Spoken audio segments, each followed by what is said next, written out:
Ya, para penonton, seterusnya kami ingin berkongsi kepada anda iaitu berkenaan dengan pengarang tanjak warisan. Okey, bersama dengan kita siapa Munawar? Betul tu, kita akan memperkenalkan tetamu yang akan memperincikan dengan lebih lanjut berkenaan tanjak-tanjak yang berada di hadapan kita ini, iaitu Encik Abdul Hakim Ismail, pengasas Tanjak Ahna. Assalamualaikum, selamat pagi. Waalaikumsalam, selamat pagi. Okey, mungkin untuk permulaan ini mungkin kita boleh kongsikan kepada penonton jenis-jenis tanjak khususnya di alam Melayu, khususnya di negara kita Malaysia ni. Okey, Assalamualaikum warahmatullahi. Tanjak ni, kita tahu tanjak ni adalah tanjak untuk orang Melayu. Okey. Kalau kita nak cerita tentang fakta, dalam catatan sejarah, tanjak ni ada lebih 300 jenis nama-nama dan bentuk-bentuk tanjak tu sendiri. Wow. Contoh sini saya ada bawa beberapa jenis tanjak, ada beberapa nama. Jadi saya boleh ceritakan sikit tentang tanjak-tanjak ni, bahawasanya bila satu-satu pemakai tu ada maksud setiap kali pemakai itu. Dan melambangkan sifat seseorang tu juga. Okey. Contoh kalau saya cerita macam tentang tanjak ni kan. Okey. Ini kita panggil tanjak Anderi Guru Selebu. Tanjak ni dulunya seorang panglima perang yang pakai. Jadi bila pakai tu maksud kata dia berpangkat panglima dan seorang yang nampak garang. Kalau tengok bentuk dia pun memang garang. Betul. Tanjak macam ni. Wow. Okey. Okey, contoh yang ini pula, yang hijau ni. Yang hijau tu tanjak ayam patah kepak. Tanjak ayam patah kepak ni dulu Sultan Perak pakai. Yang patah kepak ni lambang kemegahan. Okey. Bila kita pakai tu kita rasa hebatlah, gah. Hebat. Kalau macam yang ini nampak macam lebih simple. Okey, yang ni nama dia tanjak Bugis tak balik. Bugis tak balik ni melambangkan kesedihan. Apabila kita memakai tanjak ni, bila kita nak pergi melawat orang sakit, nak pergi ziarah orang mati, sesuailah pakai tanjak ni. Nak tunjuk sedihnya kita.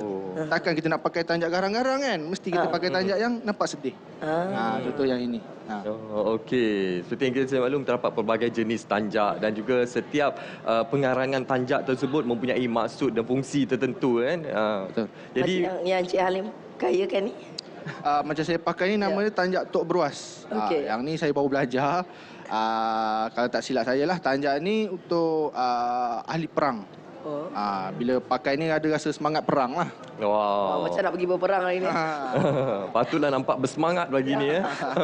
Okey, bagaimana tuan melihat sendiri dari segi pemakaian tanjak bagi generasi muda sekarang ni? Yalah, sebab kita sedia maklum pada ketika ini untuk pergi tengok wayang. Ya, betul. Pun Sekarang ramai dah pakai tanjak.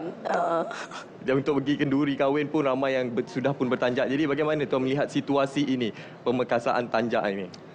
Betul. Kalau kita tengok sendiri filem Mak Kilau kan, dia hashtag apa? Kebangkitan rakyat. Bagi saya kebangkitan rakyat ni bukan maksudnya bangkit untuk berlawan semata-mata, tak. Salah satunya bangkit memartabatkan pemakaian kita sendiri. Sebab sebelum kita kata nak berjuang Melayu, betul. Bangsa Melayu dan agama, sebelum kita nak perjuangkan tu, kita kena memakai pakaian dia dulu. Sebab tu orang pergi tengok filem Mak Kilau apa semua, bila dia pakai dia nak ambil semangat tu dulu. Betul, semangat, betul. Semangat. Okey. Dan di hadapan kita ada juga buku ni. Mungkin boleh kongsikan? Buku ni kita tengok dia tulis Desta Alam Melayu. Buku ni saya beli dengan tok guru saya, ataupun di page Pernilam, Persatuan Pengiat Alam Melayu. Kalau kata nak dapatkan buku ni boleh berjumpa di page itu, di Persatuan Pernilam. Okey. Di Facebook dah. Okey, kalau kita tengok di kaca televisyen pada ketika ini adalah cara mengarang tanjak. Jadi mungkin ramai dalam kalangan kita yang ingin memakai tanjak tapi tak tahu macam mana nak karang tanjak ni. Okey, kalau cerita betul pasal tanjak, okey, kalau kita tengok di kaca TV tadi tu, dia memakai semutar. Itu bukan tanjak. Sebab dia ada beza. Tanjak, semutar, tengkolok, getam budu, dia ada banyak beza. Okey, kalau cerita tentang cara kita nak memakai kan, zaman dulu memang orang dulu dia mahir. Dia buat satu tanjak untuk diri dia sendiri. Tapi zaman sekarang ni orang tak ada kemahiran untuk pakai sendiri, jadi kita prefer untuk beli. Beli tu kita jumpalah seller-seller yang jual dan minta cadangan tanjak apa yang sesuai untuk dia pakai. Okey. kalau kata betul-betul berminat, boleh belajar juga buat dia. Boleh pergi ke page Persatuan Penilam. Situ dia ada buka bengkel. Macam saya sendiri, kita join bengkel. Join bengkel, dia ajar untuk ilmu, untuk cara pakai dan tahu tentang sejarah-sejarah tentang tanjak ni. Bagaimana dari segi material untuk kita menggunakan tanjak ini? Adakah hanya menggunakan songket saja ataupun ada material fabric yang lain? Okey, kalau cerita betul tentang tanjak ni, tanjak ni adalah satu pemakaian yang cantik, pemakaian yang mulia, pemakaian yang hebat. Jadi orang zaman dulu dia akan cari kain songket. Sebab apa dia nak? Yelah, songket ni kain yang paling cantik. Dia akan cari yang paling cantik sekali. Contohnya kain songket. Zaman dulu. Tapi zaman sekarang ni dibuat dengan contoh orang dia nak kain hitam kosong. Dengan kain plekat dia buat, dengan kain batik dia buat sebab nak nampak kelainan sikit. Boleh, tak ada masalah. Okey je. Cuma saya nak bagi tahu tadi, orang dulu dia cari kain songket sebab kain songket ni memang cantik. Okey. Dan dari segi penjagaan dia kan, macam mana? Sebab kadang-kadang ialah kita dah pakai berpeluh-peluh kan. Macam mana? Betul. Okey, dari segi penjagaan tanjak ni, kita pakai bila ada majlis-majlis sahaja. Bukan maksud kata kita pakai pergi main bola ke. Orang perang zaman dulu pun dia tak pakai sangatlah tanjak, dia pakai pakaian lain. Sebab apa, pakaian tanjak ni nak masuk istana, ada majlis-majlis besar. Jadi maksud kata bukan pakai waktu berpeluh, tak. Kita kena jaga tanjak ni sebab tanjak ni tak boleh basuh. Jadi kita kena jaga. Kalau kata dia naik bau ke apa, kita bolehlah wangikan dia sikit. Spray sikit. Okey, macam tuan sendiri daripada minat kepada tanjak ini menjadikan ianya sebagai salah satu sumber pendapatan, sebagai perniagaan sendiri. Jadi bagaimana sambutan masyarakat kini berkenaan dengan tanjak ini? Okey, saya sebenarnya orang berniaga, keluarga saya orang berniaga. Saya bukan kata ada keturunan buat tanjak ke apa, tak. Tapi kalau cerita betulnya, saya boleh berminat buat tu. Saya masuk dalam pertandingan memanah tradisional. Kita masuk tournament apa semua, dia suruh pakai gaya tradisional, bertanjak apa semua. Jadi di situ saya mula minat pakai tanjak apa semua ni. Sampai satu masa saya belajar dan saya cuba buat sendiri. Dan apabila saya buat sendiri, alhamdulillah ada sambutan. Alhamdulillah. Sambutan tu sampai ke tahap orang pakai pergi sampai ke peringkat international pun ada. Contoh yang membeli tu daripada Menteri Multimedia ada beli, orang lah hadiah kat dia. Jadi dia ada pakai kan. Tengok kan. Menteri Timbalan Pelajaran ada pakai.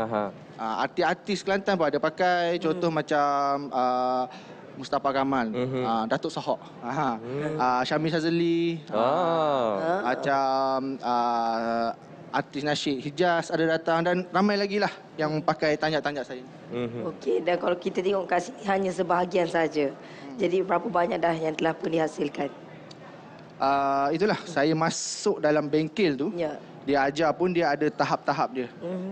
Setakat yang saya tahu dia ada 5 tahap. Setiap tahap tu dia ajarlah beberapa jenis. Setakat saya belajar, saya dah boleh hasilkan lebih kurang 30 jenis tanjak-tanjak.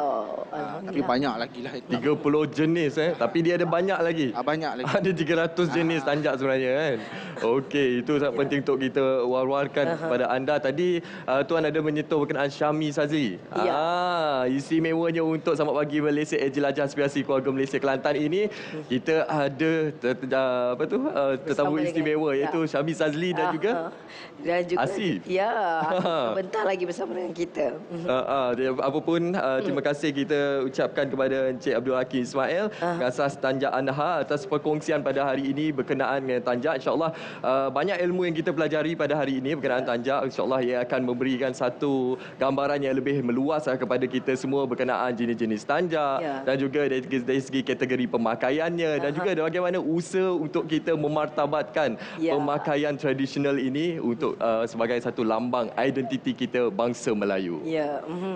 Okey, ni dia berkenaan dengan tanjak. Kita dah tahu dah kain songket digunakan untuk gaya dan sebagainya. Dan seterusnya menawan kita akan berhenti berehat seketika. Itu pastinya. Lepas ni kita ada persembahan sape. Kita bawa terbang jauh daripada bumi ke Nyalang, istimewa untuk anda semua. Tapi terlebih dahulu kita berehat seketika, kita akan kembali selepas ini.